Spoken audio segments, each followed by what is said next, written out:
नमस्ते। आपका फिर से स्वागत है हमारी वीडियो श्रृंखला में। मैं डॉक्टर मोहन राउत, मैं एक स्त्रीरोग विशेषज्ञ हूँ। मैं आज इस श्रृंखला का 5वां सत्र पेश करने जा रहा हूँ। इससे पहले कि मैं आज के सत्र के विषय के बारे में आपको बताऊं, आपसे कुछ कहना चाहता हूँ। आज से पहले प्रसारित हुए हमारे सत्रों का लाभ जिन्होंने लिया और उसे सुनकर हमारी इस एफर्ट्स को सराहा, हम उनका धन्यवाद करते हैं। काफी श्रोताओं ने हमें विविध माध्यमों से संपर्क करके हमारा अभिनंदन किया और हमारा उत्साह भी बढ़ाया। इसके लिए मैं और मेरी पत्नी डॉक्टर मुग्धा राउत हमारी पूरी टीम की ओर से आप सभी का मनपूर्वक आभार व्यक्त करते हैं।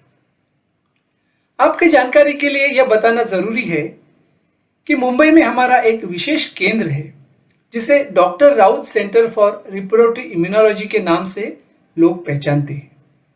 इस केंद्र में हम उन पेशेंट्स का इलाज करते हैं जिनका बार बार गर्भपात होता है या जो अपने टेस्ट ट्यूब बेबी उपचार में भी विफल हो जाते हैं।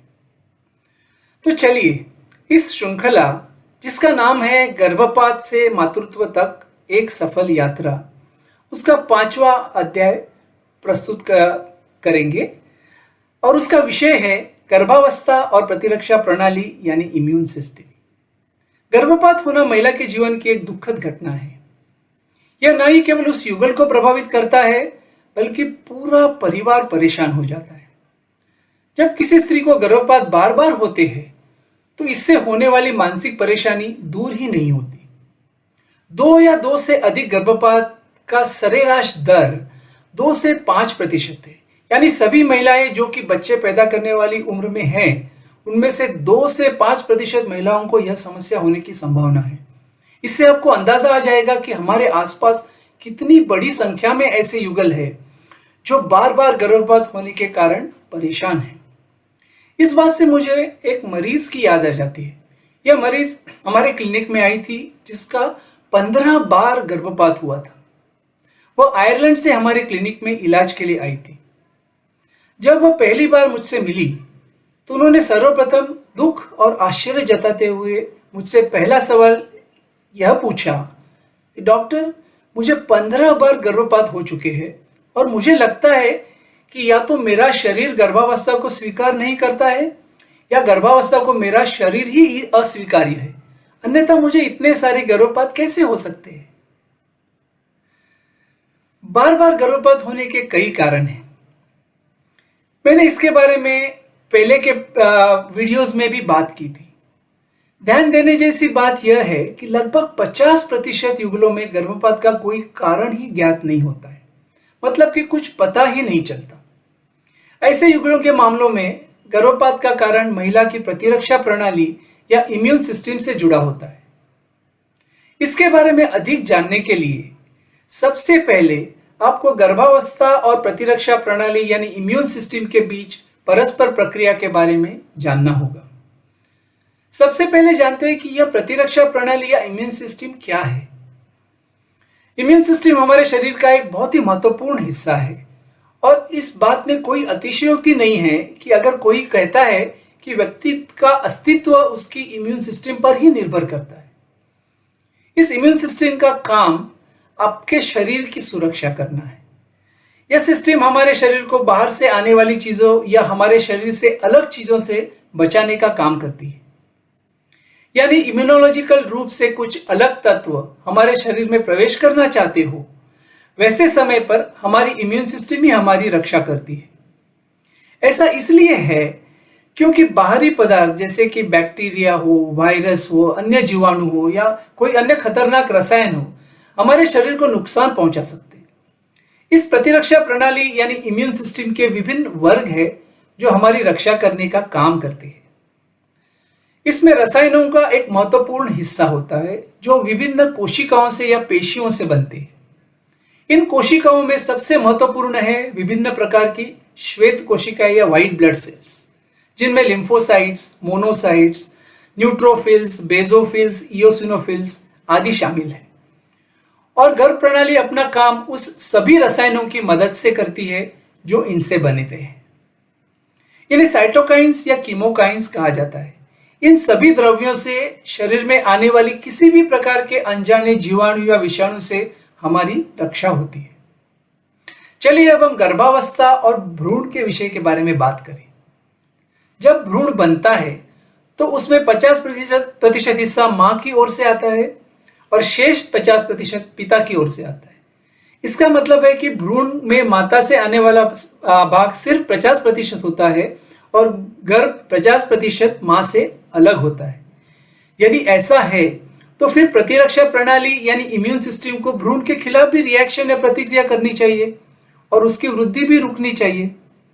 लेकिन ज्यादातर मामलों में ऐसा नहीं होता है, क्योंकि गर्भाशय में भ्रूण को एक विशेष प्रकार की सुरक्षा मिलती है और इसलिए गर्भ के खिलाफ प्रतिक्रिया या रिएक्शन नहीं होती है। इसलिए भ्रूण होने वाली मां के शरीर के ही एक अंग के रूप में विकसित होता है। यह वास्तव में प्रकृति का एक चमत्कार ही है और इसे गर्भावस्था का विरोधाभास या पैराडॉक्स ऑफ प्रेगनेंसी भी कहा जाता है।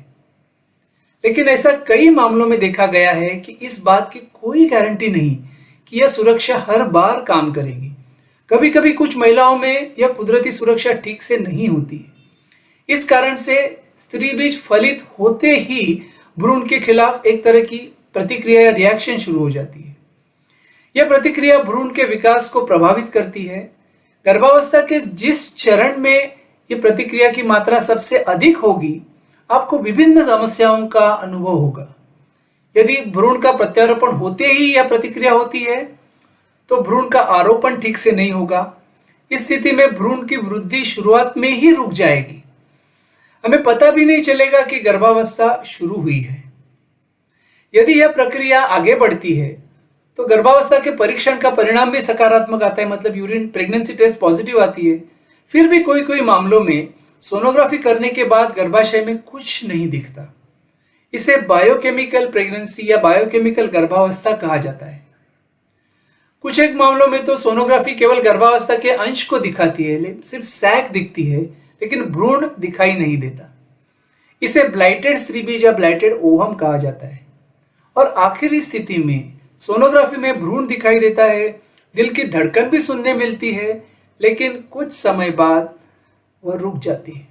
ऐसे गर्भ को हम मिस्ड अबॉर्शन कहते हैं। यह सभी समस्याएं प्रतिरक्षा की कमी होने या इम्यूनोलॉजिकल दोष की वजह से हो सकती है। अब इस अवलोकन से एक बात तो स्पष्ट होती है कि गर्भावस्था और प्रतिरक्षा प्रणाली या इम्यून सिस्टम का एक दूसरे से काफी गहरा और सीधा सीधा संबंध है। भ्रूण का आरोपण और उसका उचित व योग्य विकास इम्यून सिस्टम का एक बहुत ही महत्वपूर्ण हिस्सा है। यदि प्रतिरक्षा प्रणाली या इम्यून सिस्टम में कोई समस्या है तो यह गर्भावस्था को प्रभावित करती है।